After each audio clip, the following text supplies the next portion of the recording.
ಹೇಮಾವತಿ ನದಿಯಿಂದ ಅಪಾರ ಪ್ರಮಾಣದ ಹಾನಿ ಆಗ್ತಾ ಇರುವಂತಹ ವಿಚಾರ ಕೂಡ ತಿಳಿದು ಬರ್ತಾ ಇದೆ. ಪ್ರಮುಖವಾಗಿ ಹೊಳೆನರಸೀಪುರ ಹಾಗೂ ಅರಕಲಗೂಡು ರಸ್ತೆ ಕೂಡ ಜಲಾವೃತಗೊಂಡಿದೆ.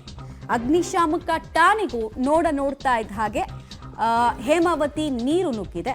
ಹೊಳೆನರಸೀಪುರ ಚನ್ನರಾಯಪಟ್ಟಣ ರಾಜ್ಯ ಹೆದ್ದಾರಿ ಕೂಡ ನೀರಿನಿಂದ ಆವೃತವಾಗಿದೆ. ಚನ್ನರಾಯಪಟ್ಟಣ ರಸ್ತೆಯಲ್ಲಿರುವಂತಹ ಖಾಸಗಿ ಶಾಲೆಗೂ ಕೂಡ ನೀರು ನುಗ್ಗಿದೆ. ಹಲವು ಪ್ರದೇಶಗಳು ಜಲದಿಗ್ಬಂಧನಕ್ಕೆ ಒಳಪಟ್ಟಿದೆ. ದ್ವೀಪದಂತಹ ಸನ್ನಿವೇಶ ನೋಡಿ, ರಸ್ತೆ ಕಾಣಿಸ್ತಾನೆ ಇಲ್ಲ. ಒಂದು ಅಂದಾಜಿನ ಮೇಲೆ ವೆಹಿಕಲ್ಸ್ ಅನ್ನು ಓಡಿಸಬೇಕಾದ ಸಾಹಸ ಸೃಷ್ಟಿಯಾಗಿದೆ. ಮತ್ತು ಕೃತಕ ನೆರೆಯ ಸನ್ನಿವೇಶ ಸಿಟಿ ಭಾಗದಲ್ಲೂ ಕೂಡ ಕಾಣಿಸ್ತಾ ಇದೆ. ಅಗ್ನಿಶಾಮಕ ಠಾಣೆ ಒಳಗೆ ನೀರು ನುಗ್ಗಿದೆ ಅಂತ ಹೇಳಿದ್ರೆ ರೆಸ್ಕ್ಯೂ ಆಪರೇಷನ್ ಮಾಡೋರ ಕತೆ ಏನು ಅನ್ನೋದನ್ನು ನೀವು ಅಂದಾಜು ಮಾಡ್ಕೊಳ್ಬಹುದು.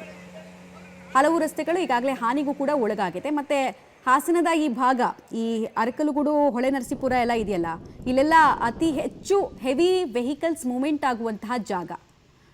ಮಳೆ ಒಂದು ಕಡೆ ನಿರಂತರವಾಗಿರೋದ್ರಿಂದ ಇನ್ನೊಂದು ಕಡೆಗೆ ನದಿ ನೀರು ನುಗ್ತಾ ಇರೋದ್ರಿಂದ ರಸ್ತೆಗಳೆಲ್ಲ ಭಾಳ ಡ್ಯಾಮೇಜನ್ನು ನೋಡ್ತಾ ಇದೆ. ಚನ್ನರಾಯಪಟ್ಟಣದ ರಸ್ತೆಯಲ್ಲಿರುವಂತಹ ಖಾಸಗಿ ಶಾಲೆಗೂ ಕೂಡ ನೀರು ನುಗ್ಗಿದೆ.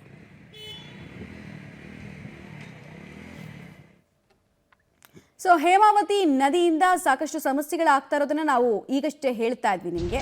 ಸೊ ಅದರ ಮುಂದುವರೆದ ಭಾಗವಾಗಿ ಹೊಳೆನರಸೀಪುರ ಪಟ್ಟಣದಲ್ಲಿ ಮನೆಗಳಿಗೂ ಕೂಡ ನದಿ ನೀರು ನುಗ್ಗಿದೆ. ತಗ್ಗು ಪ್ರದೇಶದಲ್ಲಿ ಇದ್ದಂತಹ ಹಾಗೂ ನದಿ ಪಾತ್ರದ ಭಾಗದಲ್ಲಿದ್ದಂತಹ ಮನೆಗಳಿಗೆ ಹೇಮಾವತಿ ನದಿ ನೀರು ನುಗ್ಗಿರೋದ್ರಿಂದ ಸಮಸ್ಯೆ ಆಗಿದೆ. ಪಟ್ಟಣದ ಕೆಎನ್ಇ ಬಡಾವಣೆಯ 30ಕ್ಕೂ ಹೆಚ್ಚು ಮನೆಗಳು ಜಲಾವೃತಗೊಂಡಿದೆ.